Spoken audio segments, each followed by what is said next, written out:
তিন সমন্বয়কের হাতে ছিল কোটা আন্দোলনের মূল চালিকা শক্তি, যাদের মূল লক্ষ্য ছিল এই আন্দোলনের মাধ্যমে শিক্ষার্থীদের আবেগকে ব্যবহার করে সরকার পতন ঘটানো। ওই তিন সমন্বয়ক হলেন নাহিদ ইসলাম, আসিফ মাহমুদ সজীব ভুইয়া ও আবু বাকের মজুমদার। আন্দোলনের শুরুতে এই তিন সমন্বয়ক বিভিন্ন সময়ে বিএনপি, জামাত এবং অন্যান্য বিরোধী দলের সঙ্গে গোপনে বৈঠকও করেন। এমনই অনুসন্ধানী প্রতিবেদন প্রকাশ করেছে জাতীয় একটি দৈনিক। সরকারি চাকরিতে কোটা সংস্কার দাবিতে বৈষম্য বিরোধী ছাত্র আন্দোলন পরিচালনায় গত ৮ জুলাই ৬৫ সদস্যের সমন্বয়ক টিম সাজানো হয়। তবে এর মূল নিয়ন্ত্রণ থাকে ৩ জনের কাছে, যারা গণতান্ত্রিক ছাত্র শক্তি নামের সংগঠনের নেতা। এরা হলেন নাহিদ ইসলাম, আসিফ মাহমুদ সজীব ভুইয়া ও আবু বাকের মজুমদার, যারা প্রত্যেকেই ঢাকা বিশ্ববিদ্যালয়ের শিক্ষার্থী।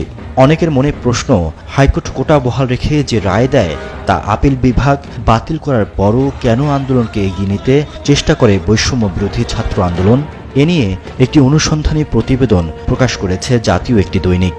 পত্রিকাটি বলছে, শুরু থেকেই নাহিদ, আসিফ, বাকিরের ছাত্রশক্তি চেয়েছিল শিক্ষার্থীদের আবেগকে কাজে লাগিয়ে আন্দোলনকে সরকার পতনের দিকে নিতে।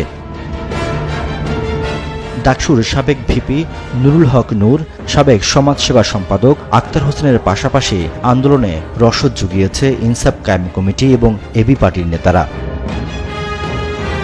দৈনিকটির প্রতিবেদনে আরও উঠে আসে, ডাকসুর সাবেক ভিপি নুরুল হক নূরের ছাত্র অধিকার পরিষদ ও পরে গণ অধিকার পরিষদ নামক রাজনৈতিক দলের অনুসারী ছিলেন এই তিন সমন্বয়ক।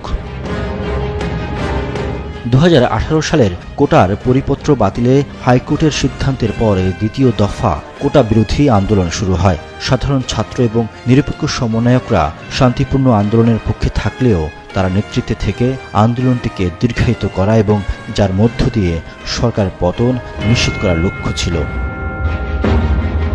খামেরা তো দাগ হয় কিভাবে? এই যে ভাবি, দাগও যাবে, রাগও যাবে। নিন চাকা সুপার হোয়াইট। দৈনিক পত্রিকাটির তথ্য মতে, আন্দোলনের শুরুতে এই তিন সমন্বয়ক বিভিন্ন সময়ে বিএনপি, জামায়াত এবং অন্যান্য বিরোধী দলের সঙ্গে গোপনে বৈঠক করেন।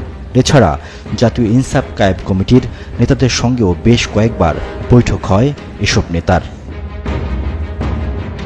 শুরু থেকেই আন্দোলন ভিন্ন খাতে প্রবাহিত করতে দেশ এবং দেশের বাইরে থাকা বিভিন্ন ব্যক্তি, বিভিন্ন রাজনৈতিক দলের নেতারাও আসিফ, বাকের ও নাহিদের সঙ্গে যোগাযোগ শুরু করেন।